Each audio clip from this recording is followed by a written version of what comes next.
ইরানকে উত্তর কোরিয়ার প্রযুক্তিগত সহায়তার পুরনো বাস্তবতার সাথে এবার যুক্ত হয়েছে চীনের উপস্থিতি। কিম জং উনের পর এবার মার্কিন প্রশাসনকে চমকে দিয়েছেন শি জিনপিং। বিভিন্ন আন্তর্জাতিক গণমাধ্যমে বিশ্লেষকদের উদ্ধৃতিতে এমন খবর প্রকাশ হওয়ার পর গোটা বিশ্বে হইচই পড়ে গেছে চলমান যুদ্ধের গতি প্রকৃতি নিয়ে।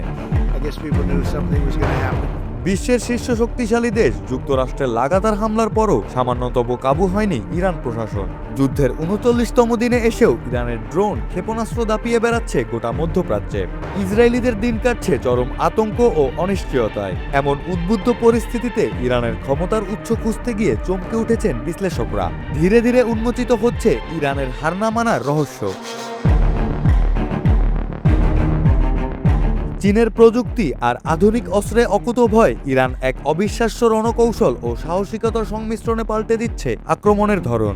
ডোনাল্ড ট্রাম্প ও নেতানিয়াহুর সমস্ত দাম্ভিকতাকে ধুলোয় মিশিয়ে দিয়েছে ইরানি সেনারা।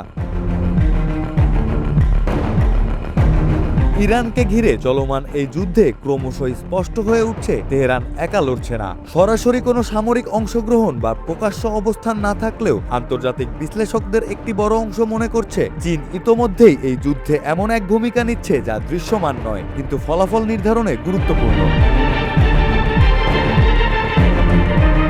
২০২১ সালের চীন ইরান ২৫ বছরের কৌশলগত চুক্তিকে অনেকেই তখন ভবিষ্যৎ বিনিয়োগ পরিকল্পনা হিসেবে দেখেছিল, কিন্তু বর্তমান যুদ্ধ পরিস্থিতিতে সেই কাঠামোই হয়ে উঠেছে ইরানের অর্থনৈতিক ও কৌশলগত সাপোর্ট সিস্টেম।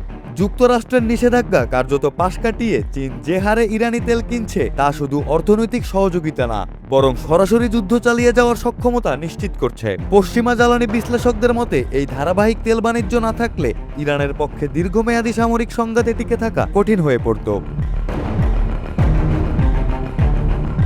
প্রযুক্তিগত দিক থেকেও একই ধরনের ইঙ্গিত পাওয়া যাচ্ছে। সাম্প্রতিক হামলাগুলোতে ইরানের ড্রোন ও সমন্বিত আক্রমণের যে প্যাটার্ন দেখা যাচ্ছে তা অনেক বিশ্লেষকের চোখে চীনা সামরিক কৌশলের সাথে সাদৃশ্যপূর্ণ।